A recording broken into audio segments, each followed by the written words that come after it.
नमस्कार दोस्तों, मैं अंकुर उपाध्याय स्वागत करता हूं आप सभी का आपके अपने YouTube channel share market analysis में। बहुत ही इंटरेस्टिंग टॉपिक पे बात करने वाला हूं आज आप सभी के साथ। बाजार से रिलेटेड है, हर एक व्यक्ति अपने आप से इसे अटैच कर पाएगा और किसी स्टॉक के बारे में बात नहीं करेंगे, फिर भी इंटरेस्टिंग है। कैसे है तो शुरू करता हूं एक एक करके सारी चीजों को समझाना। हम लोग जब शेयर में खरीदारी करते हैं ना, तो हमारा maximum time as a investment का व्यू होता है कि मैंने निवेश कर दिया, लेकिन वो इन्वेस्टमेंट हमेशा ट्रेडिंग होती है। हमेशा मैक्सिमम केसेस में 100 में से 90 लोगों की ट्रेडिंग होती है। अब पहले मैं आपको इन्वेस्टमेंट और ट्रेडिंग का कंफ्यूजन क्लियर करना चाहता हूं। देखिए, ये सारे पॉइंट अगर हो सके ना तो यहां तो लिख ही लेना।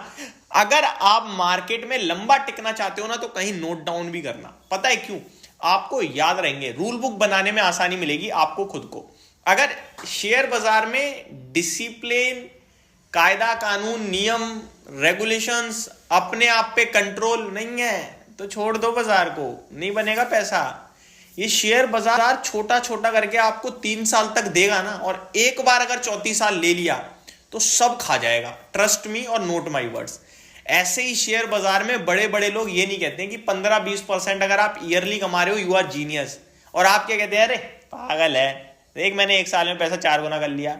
4 गुना तो कर लिया, उसको फिर आपने अलग दोबारा इन्वेस्टमेंट किया है। जब बाजार क्रैश होगा ना या फिर टूटेगा, उस गिरावट में आप उसे कैसे मैनेज करते हो, कितना लॉस खाते हो, वो इंपॉर्टेंट होगा। तो ये सारी चीजें आपको वक्त के साथ ही समझ में आती हैं, कभी नहीं। अगर 2020 कोविड के बाद कोई बंदा शेयर बाजार में आया है, वो अपने आप को जीनियस ही मानता होगा ज्यादातर। कहेगा यार मार्केट बहुत सही है, ये बहुत सिंपल है, ये खरीदो, वो पैसा, मतलब शेयर है ही नहीं ऐसे जिन्होंने नुकसान दिया है। ये नहीं देख पा रहा बंदा कि 8,000 वाला निफ्टी 23,000 हो रहा है, 22,000। निफ्टी 3 गुना हो गया भाई। तो शेयर में आपका पैसा मिनिमम 5 गुना होना चाहिए। अगर 5 गुना हो गया तो आप ठीक और अच्छा कर रहे हो। लेकिन नॉर्मल निफ्टी है 12% की कैगर से चलने वाला, 12% ईयरली ग्रोथ, और आपकी पोर्टफोलियो 15% बढ़ रही है, दैट इज ओके।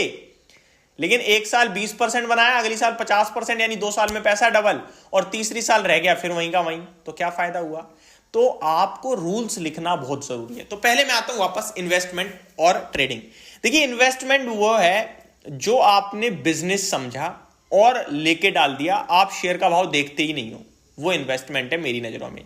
मान के चलो, मैं इन्वेस्टमेंट कभी ये नहीं देखूंगा इस कंपनी ने ये क्वार्टरली नंबर पेश कर दिए, इस कंपनी का टेक्निकल चार्ट पैटर्न ये कह रहा है, इस कंपनी के लिए ये पॉजिटिव खबर आई है, इस कंपनी को ये ऑर्डर मिल गया है, क्योंकि ये सब चीज़ें लाइफ लॉन्ग चलती रहेंगी, हर दिन आती हैं, ये तो कंटिन्यू वाली चीज़ें हैं। मैं जा रहा हूं एक ऐसी चीज़ को लेकर कि मैं तो इसे 5 साल 10 साल रखूंगा। तो मैं क्या देखूंगा यार, ये मैं फोन चला रहा हूँ आईफोन, तो एप्पल का शेयर, मतलब मार्केट में क्या है कि डिमांड बढ़ती रहेगी, चलती रहेगी, और कुछ ना कुछ अच्छा होगा, लेके डाल दो। भाव नहीं देखा मैंने, कुछ नहीं देखा, मैंने डाल दिया। मैं मैगी खाता हूँ यार, नेस्ले का शेयर लेके डाल देता हूँ, मेरे को पता है मैगी की डिमांड कम नहीं होगी, मैं प्रोडक्ट की प्रोफाइल पे जाके पैसा लगा रहा हूँ। मैंने देखा कि पेंट होता है घरों में और मैक्सिमम लोग एशियन पेंट को यूज करते हैं। मैंने देखा मेरे घर में बिस्किट आ रहे हैं, ब्रिटानिया के आ रहे हैं। मैंने देखा मेडिकल शॉप पे सबसे ज्यादा तो यार सिप्ला की नॉर्मल बीमारियों के लिए दवाइयां, तो मैंने लेके डाल दिया। तो मैं इस तरीके से, जब मैंने देखा कि घर बनता रहेगा लाइफ टाइम, कुछ ना कुछ कंस्ट्रक्शन चलता रहेगा और इंफ्रा भारत में बढ़ता रहेगा, तो मैं सीमेंट बनाने वाली कंपनी लेता हूँ, मार्केट लीडर है अल्ट्राटेक सीमेंट, मैंने ले लिया। मैंने भाव नहीं देखा, मैंने वैल्यूएशन नहीं देखे, मैंने तो लेके डाल दिया, और हर महीने हर साल कुछ ना कुछ इन्वेस्ट करता रहूंगा 5-7 साल के लिए, कभी गिरेगा तो और ले लूंगा। ये होती है इन्वेस्टमेंट, एक्चुअल इन्वेस्टमेंट, कि आपने प्रोडक्ट पोर्टफोलियो देखी, ज्यादा रिसर्च नहीं मारी, ज्यादा अंदर नहीं घुसे। ज्यादा रिसर्च और अंदर घुसना ना अपने आप में आपके लिए मल्टीबैगर लाने से ज्यादा प्रॉब्लम क्रिएट कर देता है, क्योंकि आपका कॉन्फिडेंस नहीं आता गिरावट में। अल्ट्राटेक में कॉन्फिडेंस हमेशा बना रहेगा, अरे मार्केट लीडर है, गिरी तो गया है, खरीद लो साले को, वापसी दोबारा ऊपर चला जाएगा। ठीक है। ट्रेडिंग क्या है? क्वार्टरली नंबर अच्छे दिख रहे हैं, इस ग्रुप का पूरा सब कुछ अच्छा कर रहा है, आपने आज लिया, भाव देख रहे हो, आप कल फिर भाव देख रहे हो, शाम को फिर भाव देख रहे हो, और एक दिन में 5 दिन में बेच रहे हो, 3 महीने में बेच रहे हो, 6 महीने में। ये सब स्विंग ट्रेडिंग, पोजिशनल ट्रेडिंग कहते हैं इसे। ठीक है। तो अब आपको ये समझाना है खुद को कि आप क्या करते हो, पोजिशनल ट्रेडिंग करते हो, स्विंग ट्रेडिंग करते हो, बीटीएसटी करते हो, इंट्राडे करते हो, आपको समझाना है। उसके बाद फिर टारगेट रखनी है। अब अगला सवाल आता है, how to pick stock. Stock कैसे पिक करें? तो इन्वेस्टमेंट वाला तो मैंने बता दिया, how to pick. Product portfolio देखनी है। मैंने देखना फर्नीचर के काम में फेविकॉल ही लगता है। फेविकॉल किसका है? पिडिलाइट का, लेके डाल दो, खत्म खेल। मैंने कहा जो प्लाई है ना घर में, आजकल फर्निशिंग के काम को बहुत इंपॉर्टेंट दी जा रही है। फर्नीचर एक से एक मतलब लोग लगवा रहे हैं, बड़ा पैसा लगा रहे हैं, तो प्लाई यूज होती रहेगी। मैंने कोई प्लाई वाला शेयर ले लिया, सेंचुरी प्लाई ले लिया, तो ये आपका इन्वेस्टमेंट हो जाता है। ठीक है, अब मैं आता हूं swing trading, positional trading, BTST. तो आप ना शेयर को खोजने मत निकलो, शेयर आपके सामने खुद ब खुद आ जाएगा। कैसे? बीते एक साल में रेलवे स्टॉक्स भागे, आपको डेली टॉप गेनर्स की लिस्ट में रेलवे दिखता था। मेरे जैसे न जाने कितने यूट्यूबर्स हैं जो रेलवे पे वीडियो बनाते थे, बिजनेस चैनल्स पे रेलवे की बात चलती थी, अखबार में रेलवे का खबर आती थी, रेलवे कंपनियों को डेली कोई ना कोई ऑर्डर मिल रहा है। ये सब क्या है? ये सब है आपके लिए चीज खुद सामने आती है, बार बार स्क्रीन पे फ्लैश हो रही है ना कोई चीज, बार बार, वो मोमेंटम में है, क्योंकि वहां बड़ा प्लेयर कोई ना कोई प्ले कर रहा है। तो जो चीज स्क्रीन पे बार बार आ रही है उस पर आप ध्यान दीजिए। अब स्क्रीन पे बार बार आ रही है, अब ध्यान क्या देना है कि जब ये शेयर ऊपर जाता है तेजी में 5-7% भागता है जिस दिन, उस दिन इसमें वॉल्यूम्स कितने हैं, और जिस दिन ये गिर रहा है 5-7% उस दिन वॉल्यूम कितने हैं।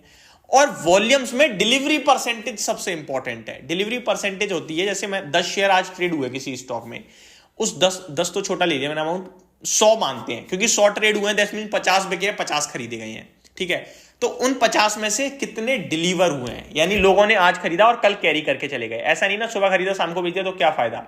डिलीवर जितने हुए हैं वो डिलीवरी परसेंटेज होती है, और ये सबसे इंपॉर्टेंट है, क्योंकि वो दिखाता है कि कल के लिए इस स्टॉक पे भरोसा है इन्वेस्टर को। तो आपको चेक करनी है, एक तो शेयर को सामने से आने दो, आने के बाद आपने डिलीवरी परसेंटेज, वॉल्यूम्स चेक करने हैं, गिरावट में कितने हैं, तेजी में कितने हैं, और डिलीवरी परसेंटेज क्या है।